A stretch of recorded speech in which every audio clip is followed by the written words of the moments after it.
Now, 6 years ago, South Sudan declared independence from Sudan in a peaceful vote. But soon a civil war erupted, creating a humanitarian crisis. One-third of South Sudan's 12 million people have either fled the country or have been internally displaced, and fighting has killed at least 50,000 people. With more on the situation in South Sudan, I'm joined in the studio by General Thomas Cirillo, a former deputy army chief in President Salva Kiir's government and now the leader of the National Salvation Front. General Cirillo, welcome to Africa 54. Thank you very much. Now, I understand that you're here in the United States to talk to the U.S. officials about peace for South Sudan. What are you proposing to bring to the table and ensure peace for the South Sudanese people? Yeah, thank you very much. You are proposing to the officials here for an inclusive peace negotiations that includes all opposition parties and our civil society and others, so that by the time we agree on any peace agreement, it should be accepted by all, and we go home and we bring peace, sustainable peace to our people. Now, you were a deputy army chief in Salva Kiir's government. You broke away, and the big question is, why did you break away? Of course, it's obvious for us, and many of us will still live.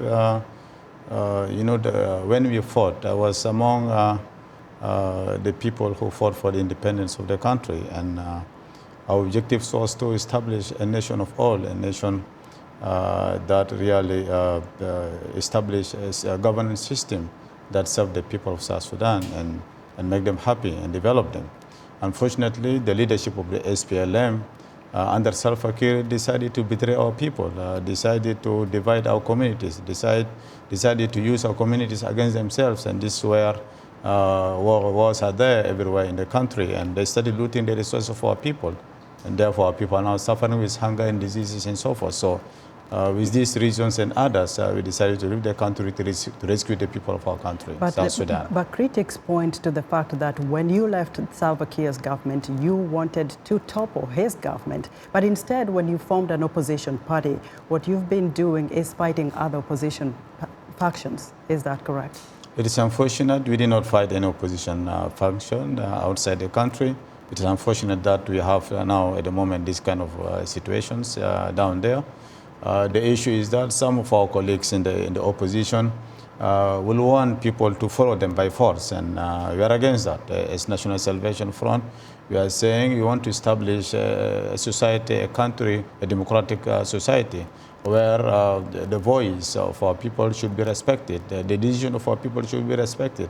And therefore, we are against anybody, whether in the opposition or inside the country, who will want our people to follow them blindly or even by force. We're against that. So there are so many factions in the opposition. There's the Riek Machar camp. There are others like yours and others, so many. And the question is, everyone is pointing a finger at Salva Kiir. But what are you doing as all these opposition groups trying to say, okay, we're trying to bring peace to South Sudan. Why can't you come together and have some dialogue? Because the people of South Sudan are the ones really suffering. The country has gone down. It's pitiful. It's very tragic. You're right. We're working very hard at the moment. Since I came out, remember, I was not the first person who came out, left the country. There was colleagues who left us and came out of the country.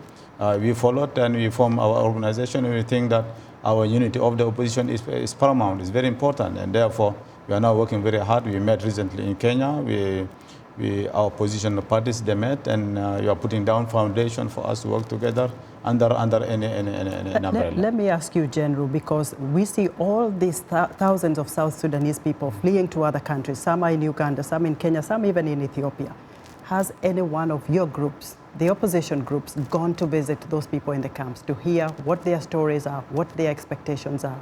Of course, maybe in my case and maybe others, we personally, as leaders, we did not go to these camps. We have our committees, we have our members of the movement that are there, visiting our people, encouraging them and giving them hope. But of course, security situation may not even allow us to go anywhere. But you are ready to go and see them wherever they are. And your critics also say that you in person is actually not a national leader. Even if you're in the opposition, you are more of a regional leader, more of an equatorial regional leader. Is that correct? It's not correct. This is mere propaganda. People know us. It is not the first time for me to fight for the people of South Sudan and our land. I've been there for our people. I've been sacrificing my life from my young age. I've been for South Sudanese. I'm not for Equatoria or Apanairo Bargazal. We are for the people of South Sudan, and we die for them and we'll struggle for them. Well, let's hope there will be peace, and very, very soon, for the people of South Sudan. That is our hope. Thank you, General, for talking to us. Thank you very much. General Thomas Cirillo is the leader of the South Sudan's National Salvation Front opposition party.